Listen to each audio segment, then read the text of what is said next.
हाँ जी, हमारा टॉपिक है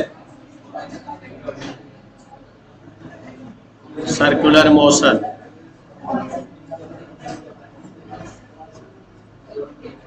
ठीक है।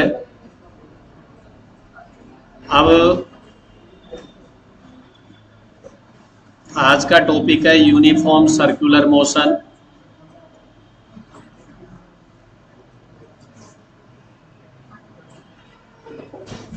यूनिफॉर्म सर्कुलर मोशन का मतलब है ओमेगा क्या होगा, कांस्टेंट होगा। ओमेगा कांस्टेंट होने का मतलब है कि v का जो मॉडुलस है वो क्या होगा, कांस्टेंट होगा। तो अल्फा कितना हो जाएगा, 0। और ए टी क्या हो जाएगा, 0। ए टी मतलब टेंजेंशियल एक्सेलरेशन, टेंजेंशियल एक्सेलरेशन। ठीक है, कोई दिक्कत? मान लीजिए कोई पार्टिकल है, वो सर्कुलर मोशन कर रहा है, उसकी डायरेक्शन v है। अब कुछ समय के बाद वो पॉइंट बी पर आ गया। अब पॉइंट बी पर डायरेक्शन आप टेंजेंट खींच के ड्रॉ करेंगे तो आप देखेंगे कि डायरेक्शन ऑफ v क्या हो रही है, चेंज हो रही है। मैग्नीट्यूड चेंज नहीं हो रहा है, मैग्नीट्यूड चेंज नहीं हो रहा है, लेकिन उसकी डायरेक्शन चेंज हो रही है। तो एक चीज आप समझ लीजिए कि जो वेलोसिटी है, इसमें दो तरह के एक्सेलरेशन आपके बनते हैं। एक एक्सेलरेशन आपका टेंजेंशियल होता है और दूसरा सेंट्रीपिटल होता है। जो टेंजेंशियल होता है ये किसकी वजह से होता है, ये मैग्नीट्यूड में चेंज होने की वजह से। यदि मैग्नीट्यूड चेंज होगा तो आपका टेंजेंशियल आपका क्या आ जाएगा, एक्सेलरेशन आ जाएगा। और सेंट्रीपिटल आपका कब आएगा, जब डायरेक्शन चेंज हो, जब डायरेक्शन चेंज। क्लियर हो गई बात? और ये दोनों लगेंगे कब, जैसे कोई पार्टिकल है मान लीजिए और वो इस v डायरेक्शन में मोशन कर रहे हैं। अब समझिए बेटा, यदि आपके फोर्स की डायरेक्शन v की डायरेक्शन में है, फोर्स की डायरेक्शन, या फोर्स की डायरेक्शन v के अपोजिट डायरेक्शन में, तो ऐसी कंडीशन में केवल v की वैल्यू चेंज होगी, v का मैग्नीट्यूड चेंज होगा। जब फोर्स की डायरेक्शन v की डायरेक्शन में है तो v बढ़ेगा। ठीक है, तो जो एक्सेलरेशन आएगा वो टेंजेंशियल एक्सेलरेशन होगा। इस समय सेंट्रीपिटल एक्सेलरेशन नहीं आएगा। ठीक, और अपोजिट डायरेक्शन में है तो ऐसी कंडीशन में v की वैल्यू घटेगी, और v की वैल्यू घटेगी यानी मैग्नीट्यूड घटेगा, और ऐसी कंडीशन में भी आपके टेंजेंशियल एक्सेलरेशन ही आएगा। ये आपका केस फर्स्ट हो गया। सेकंड केस आप क्या लेते हैं कि जैसे कोई पार्टिकल है v मोशन से चल रहा है। अब इस पर जो फोर्स लग रहा है परपेंडिकुलर फोर्स है, नॉर्मल फोर्स कह सकते हो आप, ये v के परपेंडिकुलर है। तो ऐसी कंडीशन में ये परपेंडिकुलर फोर्स केवल इसकी डायरेक्शन को चेंज करेगा। ये इस पार्टिकल को फोर्स की डायरेक्शन में लाने का क्या करेगा, कोशिश करेगा। समझ में आ गया? तो परपेंडिकुलर जो फोर्स होता है ये v के मैग्नीट्यूड को चेंज नहीं करता है, ये केवल उसकी डायरेक्शन को चेंज करता है।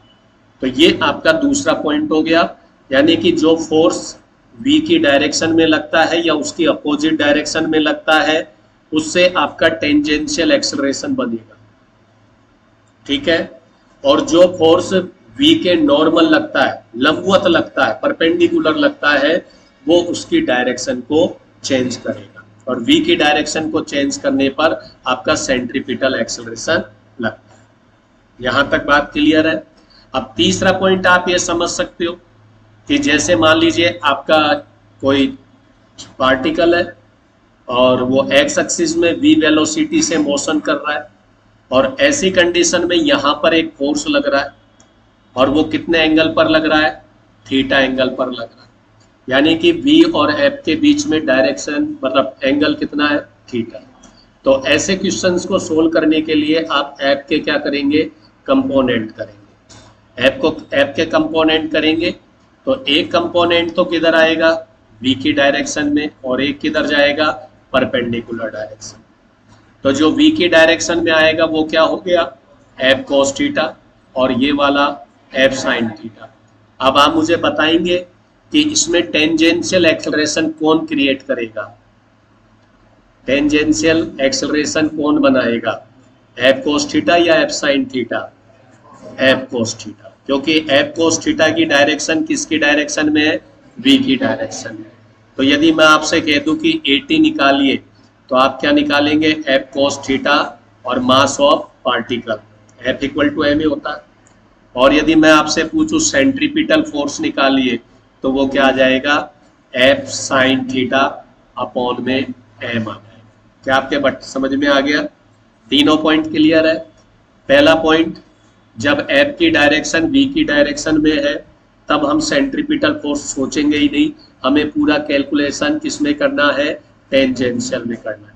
दूसरा पॉइंट, जब फोर्स की डायरेक्शन v के परपेंडिकुलर है तब आपको टेंजेंशियल सोचने की जरूरत ही नहीं है। क्लियर हो गई बात।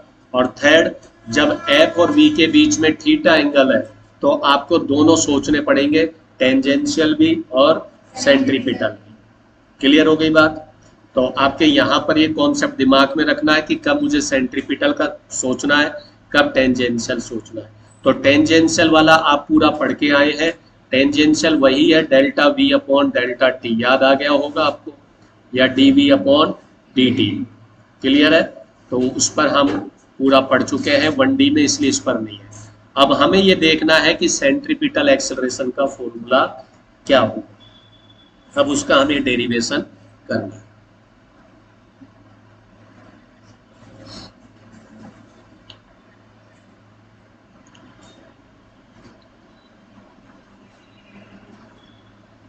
ठीक है, हम ये मान लेते हैं कि एक पार्टिकल है, स्टार्ट में वो पॉइंट P पर है और इसका रेडियस R है, और ये यूनिफॉर्म वेलोसिटी v से मोशन कर रहा है, ओमेगा से, इस तरह से ओमेगा वेलोसिटी से मोशन कर रहा है। आफ्टर टी टाइम पर ये आपके m पॉइंट पर पहुंच गया है, और इसने कितना एंगुलर डिस्प्लेसमेंट कवर किया है, थीटा। तो आप जानते हैं कि ओमेगा कितना होता है, एंगुलर डिस्प्लेसमेंट अपॉन टाइम। तो थीटा कितना आ जाएगा, theta equal to omega t. This is equation 1। Clear.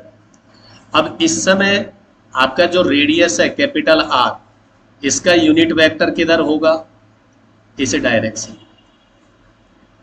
ध्यान रखना, रेडियस कांस्टेंट है लेकिन रेडियस वेक्टर कांस्टेंट नहीं है।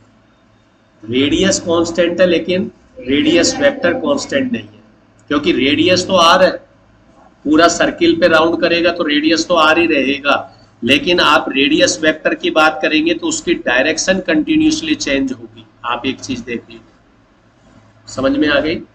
तो हमने क्या किया, M पॉइंट पर रेडियस वेक्टर ले लिया R। अब हमें इस R कैप की वैल्यू निकालनी है, तो हम इस पर x एक्सिस और y एक्सिस खींचते हैं, और ये एंगल भी हमारा कितना आ गया, थीटा। तो ये कितना हो जाएगा component, mode R cap cos theta I cap, और ये वाला क्या हो जाएगा, mode R cap sin theta J cap. तो अब R कैप को आप कैसे लिख सकते हैं, तो R कैप को आप लिख सकते हैं cos theta I cap plus sin theta J cap. Mode R की वैल्यू 1 होती है इसलिए हमने लिखा नहीं। R कैप की वैल्यू क्या हो जाएगी, cos थीटा की value omega T I cap plus sin theta sin omega T J cap. Equation number 2। अब आप आर वेक्टर निकाल लीजिए। तो आर वेक्टर हो गया magnitude of R and R cap. तो R vector magnitude of R कितना हो गया आर, और आर कैप कितना है cos omega t i cap plus sine omega t j cap. This is equation number 3। ठीक है, कोई समस्या? अब आपको आर पता है और एक्सेलरेशन निकालना है, 2 बार डिफरेंशियल कर दीजिए। ठीक है, टी के रेस्पेक्ट में। तो first differential d r upon d t, r का डिफरेंशियल नहीं होगा, कोस का differential minus sine omega t और मल्टीप्लाई विथ ओमेगा। ओमेगा क्यों लिया है आप समझिए, आपने टी के रेस्पेक्ट में डिफरेंशियल किया है, तो कोस टी होता तो माइनस साइन टी हो जाता, cos t minus sign T, लेकिन यहाँ पर कोस ओमेगा टी है, टी के साथ एक कोफिशिएंट एक मल्टीप्लाई है, तो आपको क्या करना पड़ेगा कोस ओमेगा टी का differential minus sine omega T, फिर ओमेगा टी का हमें वापस से डिफरेंशियल करना है, तो टी का 1 हो जाएगा, क्या बच जाएगा ओमेगा। याद इतना रख लो कि टी के साथ जो भी मल्टीप्लाई में होगा डिफरेंशियल के बाद उसे मल्टीप्लाई करना पड़ेगा। ठीक है, साइन का और आई कैप, साइन का डिफरेंशियल कॉस ओमेगा टी साथ में ओमेगा और जे कैप। अब आप इसमें ओमेगा कॉमन ले लीजिए, तो R omega sine omega t i cap plus cos omega t j cap. आप सेकेंड टाइम डिफरेंशियल कर लीजिए, तो d square are upon d t square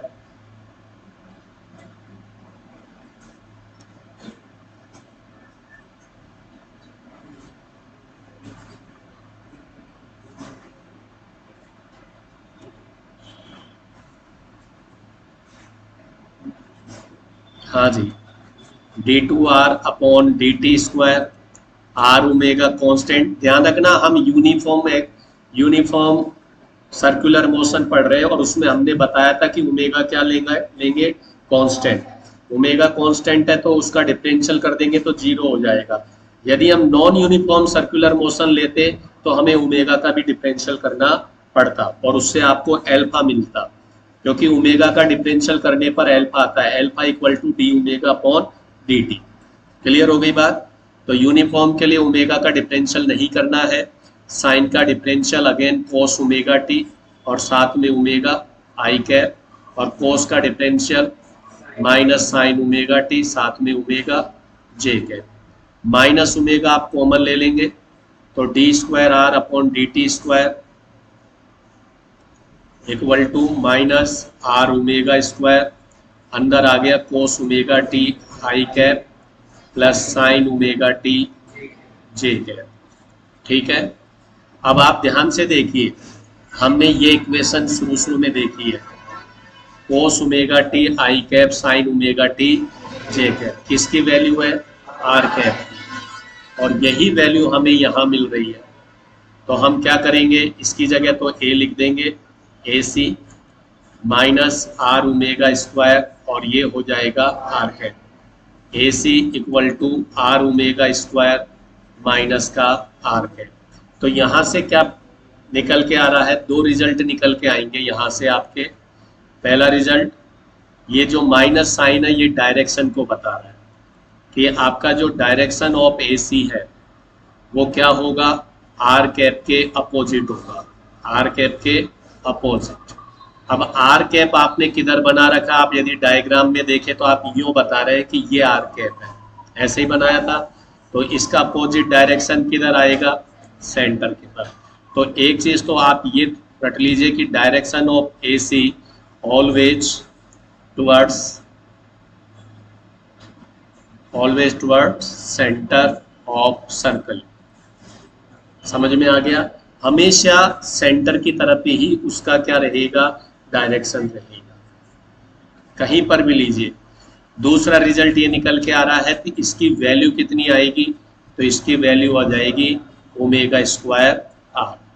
ठीक है, तो a c equal to omega square R. अब आपको पता है कि ओमेगा क्या होता है, v अपॉन आर, तो आप ये वैल्यू भी पुट कर सकते हैं। तो ए सी कितना आ जाएगा, तो ए सी आ जाएगा v square upon r square multiply r, तो कितना आ जाएगा v स्क्वायर अपॉन आर।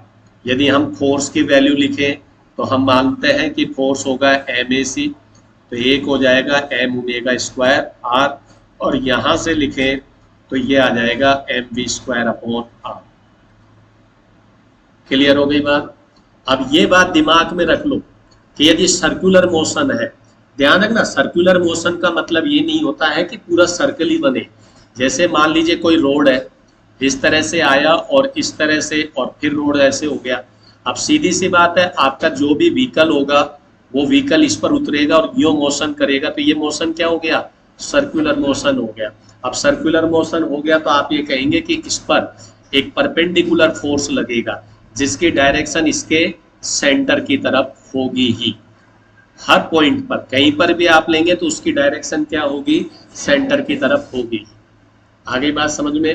तो एक बात तो ये दिमाग में बैठा लीजिए, सर्कुलर मोशन हो रहा है, चाहे एक सेकंड के लिए हो चाहे एक पूरे सर्किल पर हो, वहां पर सेंट्रीपिटल फोर्स जरूर होगा, सेंट्रीपिटल फोर्स जरूर होगा।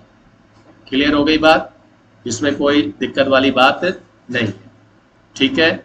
और इसमें जो डायरेक्शन ऑफ सेंट्रीपिटल फोर्स होगी वो v के हमेशा परपेंडिकुलर ही होगी। समझ में आ गई बात, कोई दिक्कत। अब वो सेंट्रीपिटल फोर्स कब काम कौन करेगा वो डिपेंड करता है। जैसे हम आपको बताएं कि जैसे आप ये कहते हो कि ये सन है और अर्थ इसके चारों ओर क्या कर रहा है, सर्कुलर मोशन कर रहा है। अर्थ क्या कर रहा है, इसके चारों ओर सर्कुलर मोशन कर रहा है। This is the direction of v, और यूनिफॉर्म सर्कुलर मोशन कर रहा है। तो अब यहाँ पर ये सेंटर की तरफ जो फोर्स लग रहा है ये आपका सेंट्रीपिटल फोर्स है। तो ये सेंट्रीपिटल फोर्स का काम कौन कर रहा है, तो ध्यान रखना यहाँ पर जो ग्रेविटेशनल फोर्स है अर्थ और सन के बीच का, वो आपके सेंट्रीपिटल फोर्स की फॉर्म में काम करेगा। समझ में आ गया। तो यहाँ पर जो स्मॉल एम है किसका होगा, अर्थ का होगा, ना कि सन का। जो सर्कुलर मोशन कर रहा है ये उसका मास है, और वेलोसिटी भी किसकी है, जो सर्कुलर मोशन कर रहा है, और आर क्या हो गया, रेडियस हो गया। तो यहाँ पर जो m we square upon are है हम किसके इक्वल लिखने जाएंगे, ग्रेविटेशनल फोर्स के। एक और एग्जांपल देखते हैं। ये आपका न्यूक्लियस है, जेडी उसका चार्ज है, और इलेक्ट्रॉन उसके चारों ओर क्या करता है, सर्कुलर मोशन करता है, ठीक है। और इसका मास एम है, रेडियस आर है। अब आप यहाँ पर देखिए इलेक्ट्रॉन न्यूक्लियस के चारों ओर सर्कुलर मोशन कर रहा है, तो आप फिर यहाँ पर जैसे सर्कुलर मोशन देखेंगे आप क्या लिखेंगे, m we square r, m we square upon r. तो यहाँ पर m we square upon r किसके इक्वल होगा, तो भाई सेंटर की तरफ कौन सा फोर्स लग रहा है, तो आप कहेंगे इलेक्ट्रिक फोर्स लग रहा है। और इलेक्ट्रिक फोर्स भी कौन से टाइप का लग रहा है, अट्रैक्शन टाइप का लग रहा है। यदि आपका न्यूक्लियस पॉजिटिव नहीं नेगेटिव होता तो इलेक्ट्रॉन उसके चारों ओर सर्कुलर मोशन कर ही नहीं पाता, क्योंकि जो अट्रैक्शन फोर्स होगा सेंटर की तरफ वही सर्कुलर मोशन का काम, वही सेंट्रीपिटल फोर्स का काम करेगा। समझ में आ गया। तो आपको सेंट्रीपिटल फोर्स को पहचानना है, तो आप उस फोर्स को देखिए डायग्राम में जिसकी डायरेक्शन सेंटर की तरफ आ रही है। जैसे आप एक काम और कर सकते हैं, आपने क्या किया, एक पत्थर लिया और डोरी के बांधकर उसको घुमा दिया, इस तरह से एक पत्थर लेकर एक डोरी के बांधकर इस तरह से यूं घुमा दिया।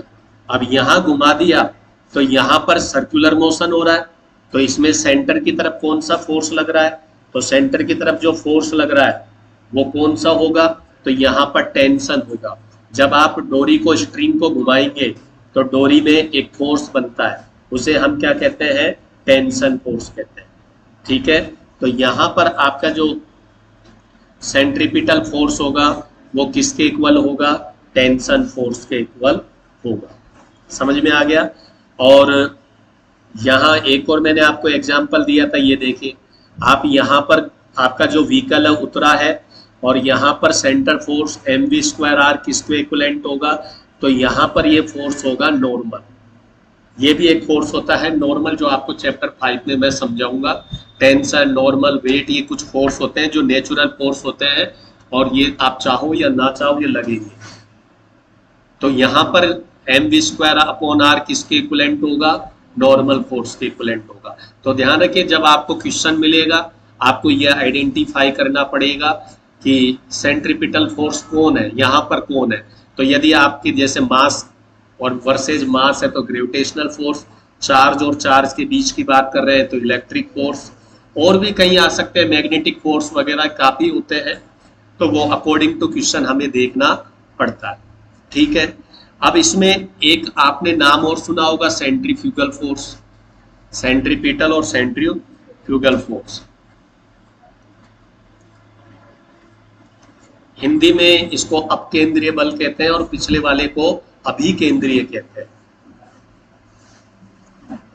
हिंदी में इसको अपकेंद्रीय फोर्स कहते हैं। ठीक है, एक्चुअल में ये जो है स्यूडो फोर्स है। स्यूडो फोर्स मतलब रियल में ये कोई फोर्स नहीं होता है सेंट्रीफ्यूगल, केवल आपको रियलाइज होता है। आपको क्या होता है? रियलाइज होता है। हकीकत में ये कोई फोर्स नहीं होता है, ये केवल सेंट्रीपिटल फोर्स को एडजस्ट करने का, मतलब बैलेंस करने के लिए इसको हम काम में लेते हैं। जैसे हम वही डोरी का एक एग्जांपल ले ले कि साहब आपने एक पत्थर लिया और उस पत्थर को बांधकर, डोरी से बांधकर आप घुमा रहे हैं। अब डोरी पे बांधकर घुमा रहे हैं और आप इस पत्थर पर ही बैठ जाओ, आप इस पत्थर पर ही बैठ गए, तो आप इस पत्थर, अब समझिए ये पत्थर ओमेगा एंगुलर वेलोसिटी से घूम रहा है, तो आप भी क्या होगा? ओमेगा एंगुलर वेलोसिटी से ही घूम रहे हैं। तो आप इस पत्थर के, या पत्थर क्या कुछ भी समझ लीजिए, एक ऐसा कुछ रख रखा है जिस पर आप बैठ रखे हो, तो इस पत्थर के रेस्पेक्ट में आपकी वेलोसिटी क्या हो जाएगी? 0, क्योंकि पत्थर भी ओमेगा एंगुलर वेलोसिटी से घूम रहा और आप भी ओमेगा से। तो पत्थर के रेस्पेक्ट में आप किस पोजीशन में है? रेस्ट पर। अब एक चीज मान के चलिए कि यदि आपके ऊपर कोई फोर्स लग रहा है तो आप रेस्ट में हो ही नहीं सकते। यदि आपके ऊपर कोई फोर्स लग रहा है तो आप रेस्ट पर हो ही नहीं सकते। तो ध्यान रखिए, जब एफ नेट 0 होगा तब ही आप रेस्ट पोजीशन पर रह सकते हैं। अब आप कह रहे हैं कि यहाँ पर सेंट्रीपिटल फोर्स का वर्क कौन कर रहा है? टेंशन। तो यहाँ पर आप बैठे हुए हैं तो आपको ऐसा लग रहा है कि टेंशन आपको अंदर की तरफ खींच रहे हैं, लेकिन आप तो किस पोजीशन पे बैठे हो? रेस्ट पोजीशन पर है। तो आपको ऐसा रियलाइज होगा कि एक फोर्स है जो बाहर की तरफ लग रहा है और उसकी वैल्यू कितनी है? टी के इक्वल है, और वो आपका M we square upon R ही होगा। समझ में आ गया? तो वो T equal to M we square upon are है। और जब आप इसकी डायरेक्शन बाहर की तरफ बना रहे हैं तो इसको सेंट्रीपिटल फोर्स ना कहकर क्या कह रहे हैं? सेंट्रीफ्यूगल फोर्स कह रहे हैं। और कोई नहीं है, ये केवल एक आभासी बल है, वर्चुअल है। हकीकत में ये फोर्स नहीं होता है, ये रियल में है ही नहीं। समझ में आ गया? ये सेंट्रीपिटल फोर्स को बैलेंस करने के लिए।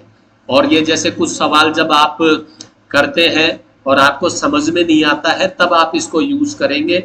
यदि आपको ये डायरेक्ट पता लग जाए, कि डायरेक्ट ये पता लग जाए कि भाई सेंट्रीपिटल फोर्स का काम कौन कर रहा है, तो इस फोर्स की आपको जरूरत नहीं पड़ेगी। क्लियर हो गई बात?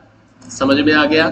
तो ये आपका डेरिवेशन हो गया, और ये एनसीईआरटी का डेरिवेशन है। और इसमें ऐसे इसको करने का एक अलग तरीका और भी है, लेकिन ये ठीक है। डेरिवेशन अधिकतर टीचर इसी तरीके से कराते हैं, इसलिए मैंने ऐसे ही करा दिया। सबसे पहले आर कैप, थीटा की value omega t, then r vector. Equation 3 के बाद केवल आपको 2 बार डिफरेंशियल करना है और कुछ भी नहीं करना। ठीक है, कोई दिक्कत?